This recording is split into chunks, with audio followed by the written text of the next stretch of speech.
வணக்கம். இன்றைக்கி மில்லட் சப்பாத்தி தாங்க பார்க்க போகிறோம். அதாவது கம்பு, ராகி அந்த மாதிரி மாவோட நம்ம வெஜிடபிள் சேர்த்து சப்பாத்தி மாதிரி பண்ணலாங்க. சூப்பராக இருக்கும் டேஸ்ட்டு. இன்றைக்கி நான் பொருள் எல்லாமே எடுத்து வச்சுட்டேன். இப்போ செய்யும்போது அதோட அளவும் சொல்கிறேங்க. இப்போ நம்ம வடக்கல் வச்சுட்டோங்க. வடக்கல்லில் கொஞ்சமாக கல்லெண்ணெய் ஊற்றிக்கலாங்க.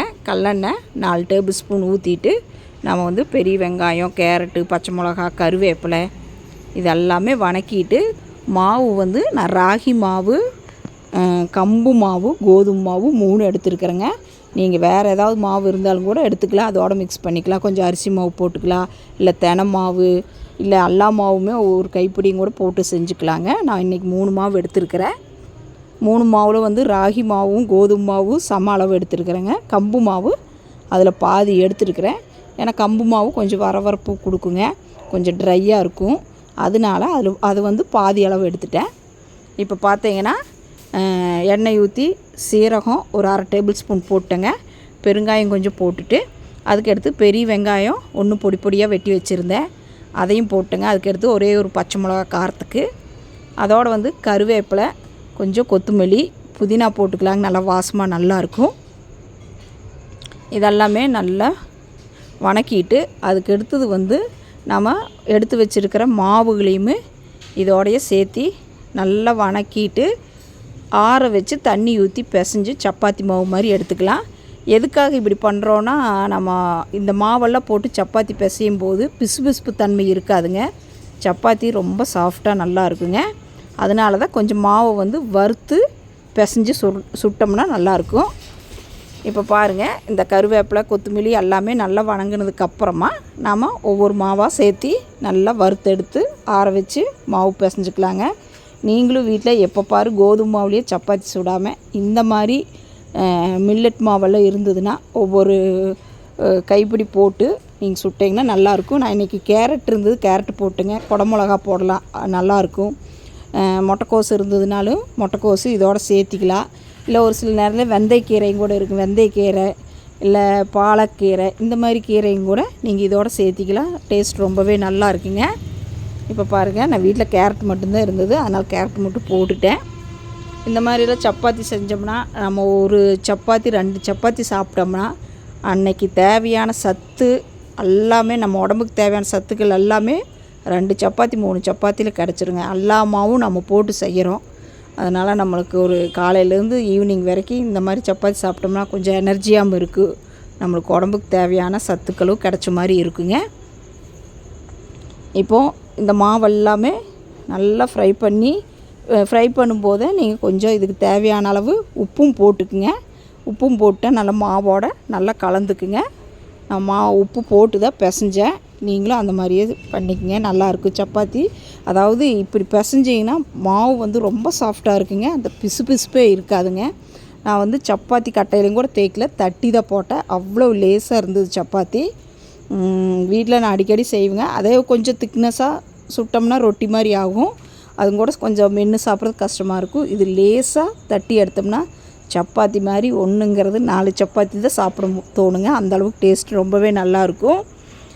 அதாவது நான் ஒவ்வொரு கப்பு மாவு எடுத்துகிட்டேன். நீங்கள் உங்களுக்கு தேவையான அளவு மாவு எடுத்துக்கலாங்க. எங்கள் வீட்டில் நான் இப்போ ஒரு இதே பார்த்திங்கன்னா 6-7 சப்பாத்தி அந்த மாதிரி வந்தது. இப்போ பாருங்கள், மாவெல்லாமே நல்லா வறுத்தாச்சு. வறுக்கவே மாவு நல்லா வாசம் வருதுங்க. ஒன்றோட ஒன்று ஒட்டாமையும் பாருங்க. கொஞ்சமாக எண்ணெய் ஊற்றி வறுக்கும்போது மாவு நம்ம வடக்கல்லையும் கூட ஒட்டுலைங்க, அப்படியே உதிரியாக வருதுங்க. அந்த உதிரியாக வர்றதான் நம்ம மாவு வறுத்தாச்சு அப்படிங்கிற பக்குவங்க. பார்த்திங்கன்னா அப்படியே எடுத்தோம்னா அப்படியே பொலன்னு உதிருங்க மாவு. அதனால் அந்த மாதிரி பக்குவத்துக்கு வறுத்தெடுத்து நாம் ஆற வச்சு கொஞ்சம் கொஞ்சமாக தண்ணி தெளித்து நல்லா பிசைஞ்சு எடுத்து வச்சாச்சுங்களா.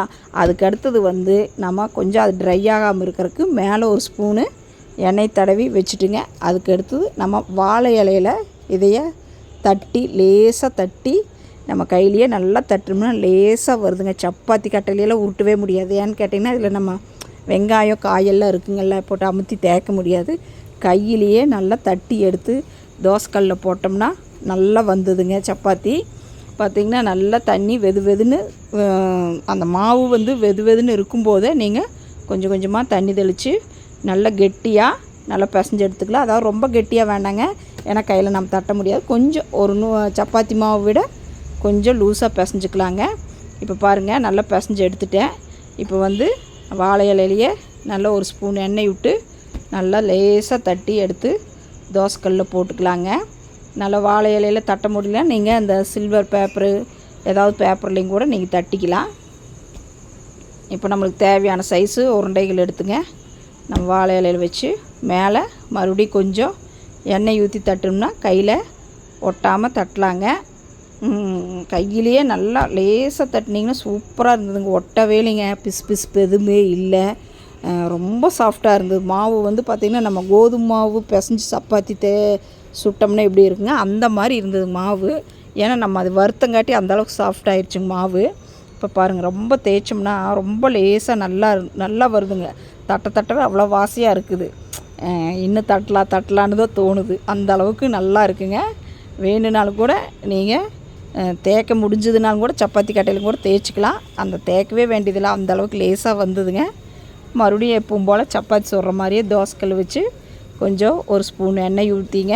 அதுக்கு எடுத்தது வந்து இதையே பார்த்திங்கன்னா இலையிலேருந்து எடுக்க அப்படியே தானே அப்படியே விட்டு வந்துருச்சுங்க. எதுவுமே ஒட்டவே இல்லை இலையில். அப்படியே தோசைக்கல்லில் போட்டு நம்ம சுற்றியுமே எண்ணெய் ஊற்றி விட்டேங்க. ஒரு 2 நிமிஷம் வேகட்டுங்க. வெந்ததுக்கப்புறம் வந்து நம்ம திருப்பி போட்டுக்கலாம். இதை வந்து ஒரு மீடியமாக வச்சு வேக வைங்க. ரொம்ப ஹையாக வச்சிட்டோம்னா கொஞ்சம் கருகுன மாதிரி ஆயிருங்க. ஏன்னா மாவு ஐட்டம் வந்து சீக்கிரம் கருகிரும். அதனால் அடுப்பு வந்து மீடியமாக வச்சுட்டு இந்த மாதிரி சுட்டுடுங்க. நல்லா ஒரே மாதிரி இருக்குங்க, நல்லா வெந்திருக்கும் மாவு. ஏன்னா நம்ம எல்லா மாவும் சேர்க்குறோங்கள்ல, அதனால் மாவு வந்து வேகணும் இல்லை. அதனால் மீடியமாக வச்சுக்கோங்க. மீடியமாக வச்சு ஒரு 2 டைம் திருப்பி போட்டு எண்ணெய் ஊற்றி சுட்டு எடுத்தோம்னா ரொம்பவே நல்லா இருக்குங்க சப்பாத்தி. இப்போ பாருங்கள் நல்லா ஓரளவுக்கு நல்லா ஒரு பக்கம் வெந்துருச்சு. நாம் அடுத்த பக்கம் கூட திருப்பி போட்டுக்கலாம். இப்போ பார்த்திங்கன்னா சுற்றியுமே எண்ணெய் ஊற்றி விட்டிங்கனாவே நல்லா வெந்துருங்க.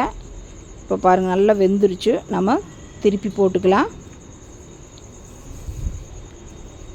இப்படி ஒரு 2 டைம் திருப்பி போட்டு எண்ணெய் ஊற்றி சுட்டி எடுத்திங்கன்னா சாஃப்டாக நல்லா இருக்குங்க.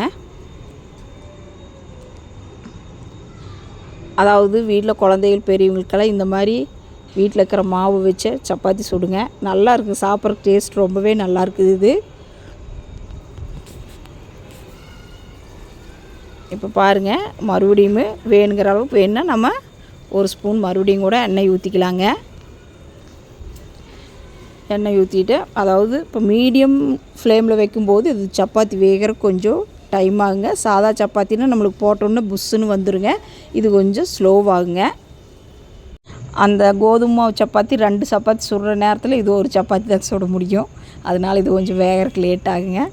அதனால் மெதுவாக சுட்டு எடுக்கலாங்க. அப்படியே சுட சாப்பிட்டோம்னா இன்னும் நல்ல டேஸ்ட் ரொம்பவே நல்லாயிருக்கும். இதுக்கு வந்து தக்காளி சட்னி, தேங்காய் சட்னி, அந்த மாதிரி ஒரு சில சிக்கன் கிரேவியும் கூட வச்சு சாப்பிட்லாம், ரொம்பவே நல்லாயிருக்கும். இப்போ நான் காலையில் வந்து தக்காளி சட்னி செஞ்சுருந்தேங்க. அந்த தக்காளி சட்னி தான் இதுக்கு வச்சு சாப்பிட போகிறோம். சூப்பராக நல்லா இருக்குங்க இதுக்கு. இப்போ பாருங்கள் வெந்துருச்சு, நாம் எடுத்துக்கலாம். அதே மாதிரி நான் ஒன்று போட்டு காட்டுறேன் பாருங்கள், எவ்வளோ லேசாக இருக்குது. மறுபடியும் நம்ம தோசைக்கல்லுக்கு எண்ணெய் ஊற்றி ஒன்று சப்பாத்தி போடுங்க. வர தோசைக்கல்லில் போட்டோம்னா கருகி போயிருங்க. இப்போ பாருங்கள் மறுபடியும் தட்டி எடுத்துட்டேன், அழகாக வருதுங்க இலையிலேருந்து. அதே மாதிரி நம்ம தோசைக்கல் சுற்றியும் மறுபடியும் நம்ம தேவையான அளவு எண்ணெய் ஊற்றிக்கலாம். இப்போ குழந்தைகளுக்கெல்லாம் வேணுன்னா நெய் ஊற்றி கூட சுட்டு கொடுங்க, ரொம்பவே நல்லாயிருக்கும். இல்லை தேங்காய் எண்ணெய் வேணாலும் ஊற்றி சுட்டு கொடுங்க, நல்லா இருக்குது. ஏன்னா நம்ம இது எல்லா மாவும் கலந்துருக்கங்காட்டி இது உடம்புக்கு சூடெல்லாம் இல்லைங்க. இப்போ வெறும் ராகி மாவு மட்டும் போட்டோம்னால் கூட ஒரு சிலருக்கு உடம்புக்கு சேராது, ஹீட்டு அந்த மாதிரிம்பாங்க.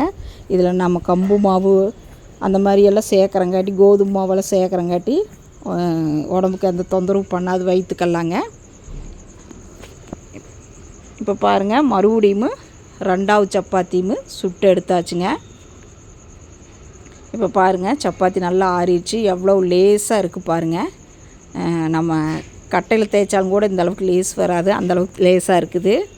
பார்த்திங்கன்னா அவ்வளோ மெதுன்னு சாஃப்டாக இருக்குதுங்க சப்பாத்தி. பார்த்திங்கன்னா பிச்சாலும் கூட அப்படியே டக்குன்னு பிஞ்சு வருதுங்க, அந்தளவுக்கு லேசாக இருக்குது. பார்த்திங்கன்னா இதுக்கு தக்காளி சட்னி எது இருந்தாலும் வச்சு சாப்பிட்லாம், சூப்பராக இருக்குங்க. இல்லை வேண்டாம் எதுவுமே இல்லைன்னா வெறும் சப்பாத்தியே சாப்பிட்லாங்க. அதில் நம்ம வெங்காயம், பச்சை மிளகா இதெல்லாம் போட்டிருக்கிறங்காட்டி வெறும் சப்பாத்தியே சாப்பிட்லாம், அந்தளவுக்கு சாஃப்டாக இருக்குது. நீங்களும் வீட்டில் இதே மாதிரி ட்ரை பண்ணி பாருங்கள், எப்படி இருக்குதுன்னு கமெண்ட் பண்ணுங்கள். வீட்டில் இருக்கிற மாவுகளை வச்சு இந்த மாதிரி சப்பாத்தி செஞ்சு ஹெல்த்தியான சப்பாத்தி குழந்தைங்க பெரியவங்க எல்லாருமே சாப்பிடுங்க. ரொம்ப ஆரோக்கியமானது கூட, சீக்கிரம் ஜீரணமாகும், வயிற்றுக்கு எந்த தொந்தரவும் பண்ணாதுங்க. பாருங்கள், நான் காலையில் வச்ச தக்காளி சட்னி தான் இதுக்கு சூப்பராக இருக்குது பாருங்கள்.